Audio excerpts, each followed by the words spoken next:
अस्सलाम वालेकुम स्टूडेंट्स। आज का हमारा लेक्चर है आर्गुमेंट पर। आर्गुमेंट इन डिस्क्रीट स्ट्रक्चर्स। आर्गुमेंट्स से मुराद होता है, मैं आपको एक पहले थोड़ा सा जनरली बता देता हूँ कि जब हम कुछ लोग आपस में बात कर रहे होते हैं, जब दो लोग फ़र्ज़ करें आपस में बात कर रहे होते हैं, किसी एक टॉपिक पे बात कर रहे होते हैं, उन्होंने अपना जो पॉइंट है वो साबित करना होता है कि जी मेरी बात दुरुस्त है, तो वो क्या देते हैं, वो दलाइल देते हैं। दलाइल की बुनियाद पे वो अपनी बात को साबित करने की कोशिश करते हैं।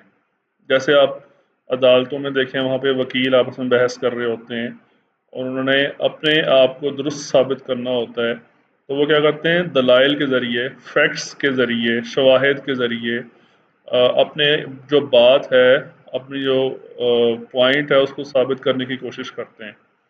तो ये उसी से रेलिवेंट है। आर्गुमेंट मतलब आपने अपनी बात को दुरुस्त साबित करने के लिए जो दलाइल देते हैं, वो हम इसमें डिस्कस करेंगे। एक एग्जांपल हम लेते हैं। मैं कहता हूं जी कि एक मेरी स्टेटमेंट है। स्टेटमेंट आप लोग जानते होंगे, डिस्क्रीट में स्टेटमेंट किसे कहते हैं। तो मेरी एक स्टेटमेंट है जी, an interesting teacher keeps me awake. यानी जो टीचर इंटरेस्टिंग होता है वो मुझे जगाए रखता है क्लास में, यानी मुझे नींद नहीं आती। ये मेरी एक स्टेटमेंट है कि जो इंटरेस्टिंग टीचर होता है वो हमें क्लास में जगाए रखता है। ठीक है। दूसरी स्टेटमेंट क्या है, क्या I stay awake in discrete mathematics class, कि जी डिस्क्रीट मैथमेटिक्स में मैं जागता रहता हूँ। ठीक है। तो ये मैंने दो अपने दलाइल दिए और इन दो दलाइल की बेस पे मैंने एक नतीजा अखज़ किया कि भाई इस तरह साबित हुआ कि जो मेरा डिस्क्रीट मैथमेटिक्स का टीचर है वो इंटरेस्टिंग है।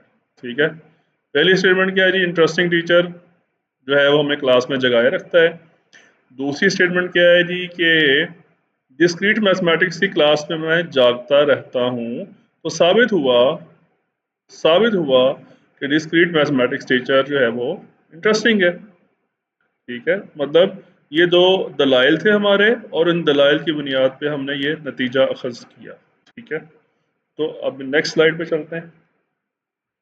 अब यहाँ पे जी एनाटमी ऑफ एन आर्गुमेंट हमने डिस्कस की है। मतलब आर्गुमेंट में हम कौन कौन सी चीज़ों को मद्देनजर रखते हैं। पहली चीज़ होती है प्रीमिसेस। प्रीमिसेस का मतलब होता है स्टेटमेंट्स, जो हम स्टेटमेंट्स शुरू से पढ़ते आ रहे हैं डिस्क्रीट में। जैसे अभी हमने प्रीवियस एग्जांपल में ये दो स्टेटमेंट्स सामने रखी हैं अपने। ठीक है। प्रीमिसेस का मतलब क्या होता है, स्टेटमेंट्स, और ये एक से ज़्यादा हो सकती हैं, P1 P2 so on Pn। यहाँ पे लिखा है लिस्ट ऑफ स्टेटमेंट्स, एजम्पशंस का मतलब होता है मफरूजात, या आप शवाहिद भी ला सकते हैं इस कैटेगरी में, फैक्ट्स एंड फिगर्स भी ला सकते हैं। हाइपोथेसिस यानी नज़रियात जो हम रखते हैं अपनी किसी चीज़ के बारे में। तो ये जो डायग्राम आप देख रहे हैं जिसमें ये आप जो ब्लू कलर से पिलर्स देख रहे हैं, इनको हम कह सकते हैं कि दीज आर द प्रीमिसेस, जिनकी बुनियाद पर हमारा नतीजा है। ठीक है। ये जो राइट साइड पे आप एक और टर्म देख रहे हैं, इसका नाम क्या है, कंक्लूजन। इसको हमने सी का नाम दिया है। प्रीमिसेस को हमने नाम दिया है पी का, कंक्लूजन को हमने नाम दिया है सी का। कंक्लूजन से मुराद क्या है, नतीजा जो हम अखज़ करते हैं उससे हम फाइनल स्टेटमेंट कहते हैं। और जो कंक्लूजन होता है वो हमेशा हमारे प्रीमिसेस की बुनियाद पे खड़ी होती है। ठीक है। अब जो प्रीवियस एग्जांपल है इसमें ये दो हमारे प्रीमिसेस थे, P1 एंड P2, और ये हमारा कंक्लूजन है। ठीक है। तो आर्गुमेंट क्या होता है जी, argument simply a list of premises followed by a conclusion. हम कुछ अपने प्रीमिसेस पेश करते हैं और उन प्रीमिसेस की बुनियाद पे फिर हम कोई नतीजा निकालते हैं। नेक्स्ट चलते हैं। यहाँ पे भी वही है, यहाँ पे हमने एक खास सिंबल इस्तेमाल की है। ये आप थ्री डॉट्स देख रहे हैं, एक डॉट ऊपर है, दो डॉट नीचे हैं। इसको हम पढ़ते हैं देयरफॉर। ठीक है। यानी ये हमारा प्रीमिसेस 1 है, ये हमारा प्रीमिसेस 2 है, and so on n premises हैं। सो देयरफॉर यानी कि साबित हुआ कि दिस इज आवर कंक्लूजन। और ये नीचे भी लिखा हुआ है, नीचे भी लिखा है जी P1 P2 so on Pn, these are the given premises, Therefore we have this conclusion. Okay, next slide पे चलते हैं। अब इसमें यह है कि एक आर्गुमेंट की दो टाइप्स होती हैं, एक होता है वैलिड आर्गुमेंट और एक होता है इनवैलिड आर्गुमेंट। वैलिड आर्गुमेंट वो जैसा कि हमने एक स्ट्रक्चर दिखाया है यहाँ पे कि जो मजबूत बुनियादों के ऊपर खड़ा हुआ है, ट्रू आर्गुमेंट है, वैलिड आर्गुमेंट है। और एक और आर्गुमेंट ऐसा है जिसकी बुनियादें कमज़ोर हैं, यानी बुनियादें उसकी ट्रू नहीं है, इस वजह से उसका जो नताइज हैं उसकी वो ब्रेक हो गए। ठीक है, तो वैलिड आर्गुमेंट की डेफिनेशन ये लिखी हुई है कि an argument is valid if the conclusion is true when all the premises are true. Okay, यानी जब हमारे सारे प्रीमिसेस ट्रू हों तो कंक्लूजन भी ट्रू होना चाहिए। तो इस सूरत में हम कहते हैं कि हमारा आर्गुमेंट जो है वो वैलिड है। और अगर ऐसा हो कि हमारे प्रीमिसेस तो सारे ट्रू हैं लेकिन कंक्लूजन फॉल्स हो रहा है, प्रीमिसेस सारे ट्रू हैं लेकिन हमारा कंक्लूजन फॉल्स हो रहा है, इट मीन्स कि हमारा जो आर्गुमेंट है वो इनवैलिड है। हमने सही प्रीमिसेस प्रेजेंट नहीं की है, हमने कोई ऐसे इररिलेवेंट प्रीमिसेस प्रेजेंट कर दिए हैं जिनका हमारे कंक्लूजन के साथ कोई ताल्लुक नहीं था, तो हमारा कंक्लूजन फॉल्स निकला। इट मीन्स कि हमारा आर्गुमेंट भी इनवैलिड है। तो इसको हम डिस्क्रीट की लैंग्वेज में देखेंगे अभी कैसे रिप्रेजेंट करते हैं।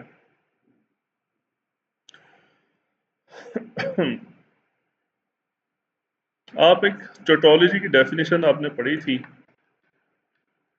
उसमें आप जानते हैं टोटोलॉजी में क्या होता है कि जो रिजल्ट्स हैं वो हमेशा ट्रू रहते हैं। ठीक है, जो ट्रुथ टेबल में जो ट्रुथ वैल्यूज होती हैं, जो फाइनल जो ट्रुथ वैल्यूज होती हैं, अगर वो ट्रू रहें, सारी की सारी वैल्यूज ट्रू हों, तो उसे हम टोटोलॉजी कहते हैं। तो यहाँ पे लिखा हुआ है alternatively an argument is valid, यानी ये वैलिड आर्गुमेंट की एक और डेफिनेशन बताई गई है।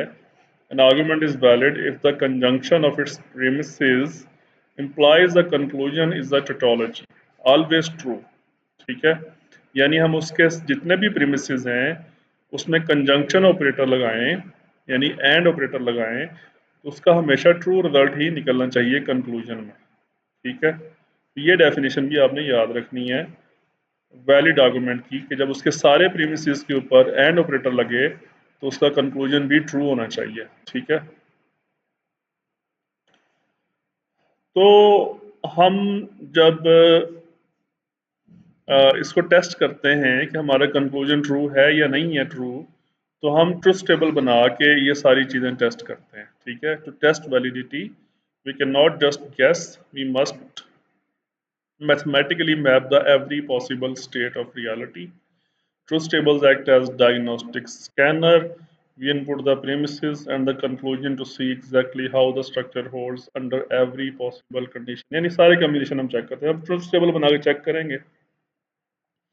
यहाँ पे एक नई डेफिनेशन आ गई है, क्रिटिकल रोज। क्रिटिकल रोज क्या होती हैं? आप एक्चुअली बनाएंगे एक ट्रुथ टेबल, उसमें आप अपने सारे प्रीमिसेस की वैल्यूज लिखेंगे, ट्रू फॉल्स, और आप कंक्लूजन की वैल्यूज भी लिखेंगे। ठीक है, तो उसमें कुछ रोज ऐसी होंगी उस ट्रुथ टेबल के अंदर जिसमें सारे प्रीमिसेस की वैल्यू ट्रू होंगी। जैसे उसने एग्जांपल के तौर पे ये एक डायग्राम के अंदर शो किया है, इसमें सारे प्रीमिसेस की वैल्यूज यहाँ पे ट्रू हैं। तो ऐसी रोज को हम कहते हैं critical rows. The critical rows are those rows where the premises have truth values, all the premises have the truth values true। we can ignore rows where the assumptions are false। यानी जब हम अपना argument को test कर रहे होते हैं कि ये ट्रू है या फॉल्स है, तो उसमें हम उन रोज को इग्नोर कर देते हैं जहां पे प्रीमिस कोई किसी एक प्रीमिस की वैल्यू भी अगर फॉल्स आ रही हो तो हम उसको उस पूरी रो को भी इग्नोर कर देते हैं। अभी हम एक एग्जांपल देखेंगे जहां पे इस चीज को हम डिस्कस करेंगे। The true test of a structure is what happens when all foundational pillars are standing true। If one critical row has a false conclusion, the entire, तो ये भी एक रूल है कि फर्ज करें एक ट्रूथ टेबल है, उसमें हमारे पास कोई 5 रोज थी, प्रीमिसेस की, क्रिटिकल रोज की 5 रोज थी हमारे पास जहां पे सारे प्रीमिसेस ट्रू थे। तो वहां पे किसी एक में आपका कंक्लूजन जो है वो फॉल्स हो गया, कंक्लूजन, तो इट मींस कि आपका आर्गुमेंट जो है वो इनवैलिड हो गया। ठीक है, अभी हम इसकी एग्जांपल देखेंगे। फॉर एग्जांपल ये है जी हमारे एक एग्जांपल। हमारे पास दो प्रीमिसेस हैं। कितने प्रीमिसेस हैं हमारे पास? दो। और कंक्लूजन हमारे पास एक है। कंक्लूजन हमेशा एक ही होता है। पहला प्रीमिस कौन सा है? ये लिखा है जी P employees Q। P employees Q। दूसरा प्रीमिस कौन सा है? ये सिंपल P है। ठीक है, और ये दरमियान में देयर फोर की सिंबल है, और फिर कंक्लूजन में क्या लिखा है? Q। यानी पहला प्रीमिस है हमारा P इम्प्लॉइज Q, कॉमा आ गया। कॉमा का मतलब कि अब दूसरा प्रीमिस है P, फिर ये सिंबल आ गई देयर फोर की, उसके बाद क्या लिखा है? Q, मतलब Q इज आर कंक्लूजन। ठीक है, तो पहले अगर हम इसमें वेरिएबल्स देखें कौन कौन से यूज हुए हैं, जस्ट टू वेरिएबल्स यूज हुए हैं प्रीमिसेस में और कंक्लूजन में। तो पहले हम जो सिंपल वेरिएबल्स हैं P एंड Q, अगर आप फिलहाल इन आगे जो 3 कॉलम इनको इग्नोर कर दें, जस्ट फर्स्ट 2 कॉलम्स देखें P एंड Q, तो इसके हमने सारे पॉसिबल कम्बिनेशन लिख लिए हैं।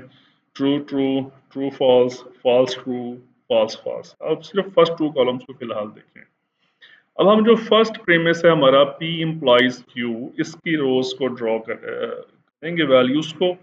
आप जानते हैं कि इम्प्लीकेशन सिर्फ उस वक्त फॉल्स होती है जब पहला ट्रू हो दूसरा फॉल्स हो, तब फॉल्स होती है, अदरवाइज ट्रू रहती है। तो आप देख सकते हैं ये वो बन गई। उसके बाद P आ गया सेकंड प्रीमिस, उसको हमने ऐसे ही लिख दिया जैसे कि P की वैल्यूज थी, वो सारी वैल्यूज हमने यहाँ पे कॉपी कर दी। फाइनली हमारे पास जो था हमारा कंक्लूजन Q के अंदर भी हमने वही Q वाली सारी वैल्यूज यहाँ पे पेस्ट कर दी।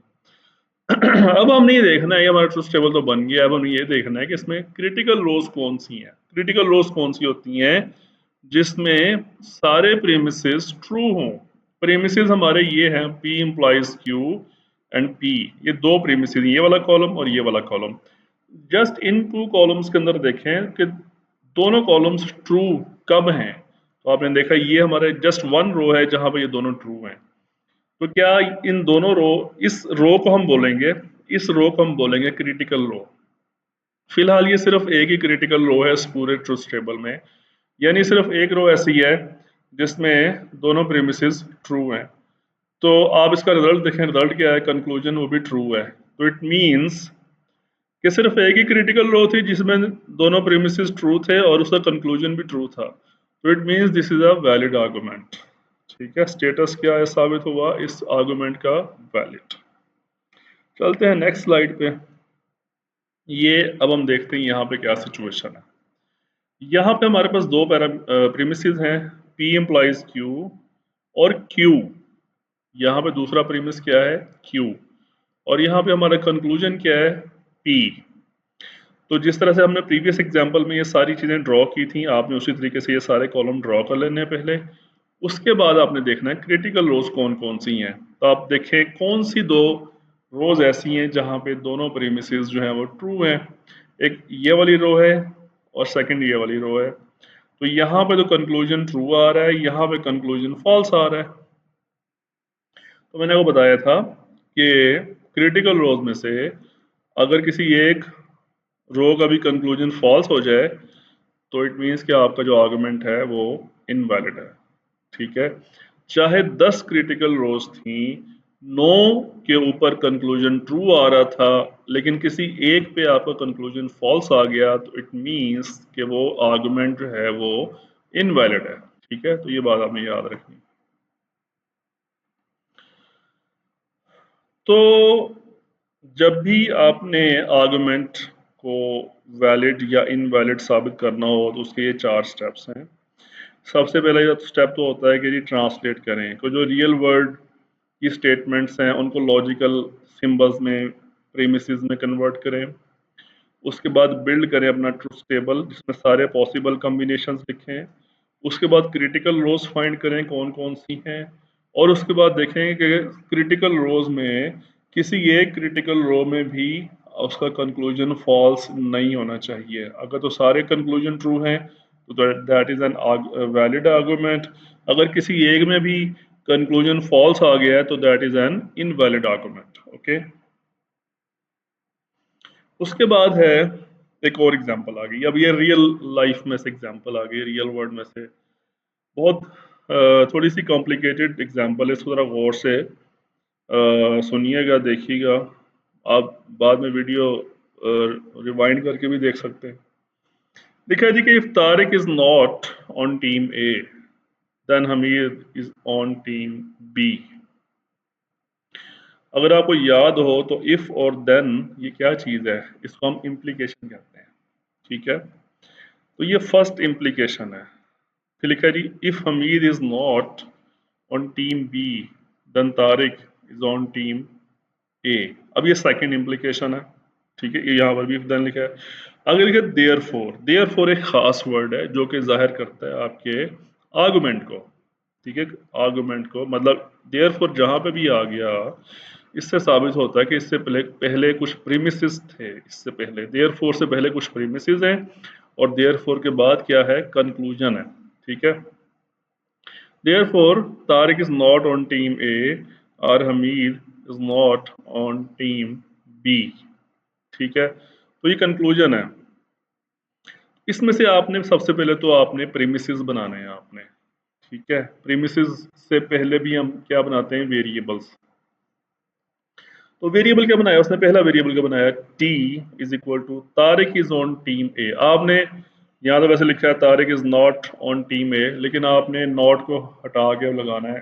नॉट वाले वर्ड्स आपने यूज नहीं करते होते वेरिएबल्स के अंदर।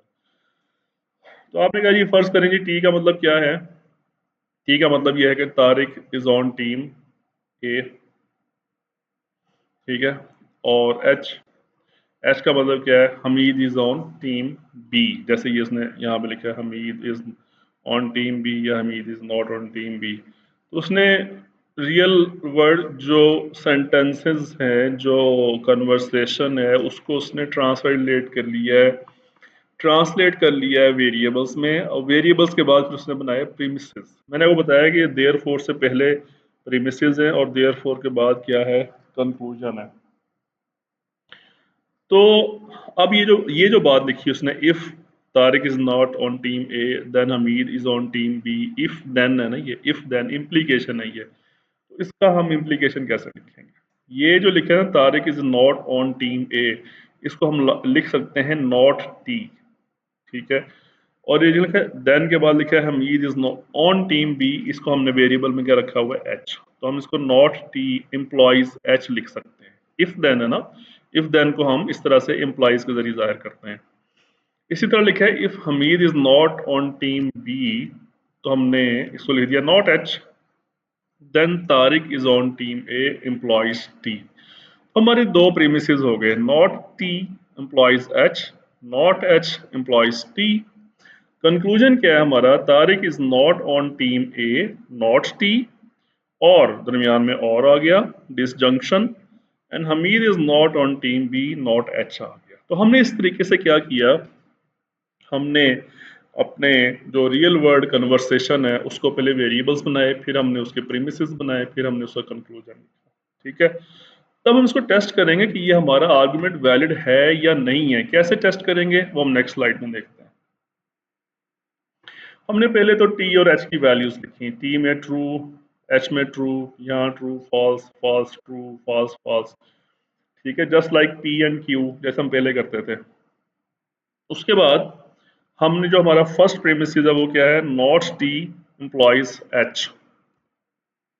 इसने वैसे डायरेक्ट कर दिया नॉट टी इम्प्लॉइज एच। आपको पहले वैसे नॉट टी अकेला निकालना चाहिए था, नॉट एच अकेला निकालना चाहिए, उसके बाद ही करना चाहिए। खैर, उसने नॉट टी एम्प्लॉयज एच की भी बना दी उसने, और नॉट एच एम्प्लॉयज टी की भी। ये उसने डायरेक्ट कर दिया, मैं फिर बोल रहा हूँ उसने डायरेक्ट कर दिया। पहले उसको नॉट टी अलहदा निकालना चाहिए था, नॉट एच अलहदा निकालना चाहिए था, फिर ये वाले निकालने चाहिए थे।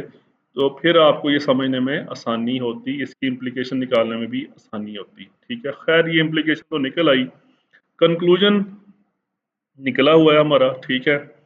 तो कंक्लूजन में जब आप वैल्यूज पुट करेंगे तो आप नोट करें कि ये हमारी क्रिटिकल रोज थी, 3 क्रिटिकल रोज थी जहां पे दोनों प्रीमिसेस की वैल्यू ट्रू आ रही हैं।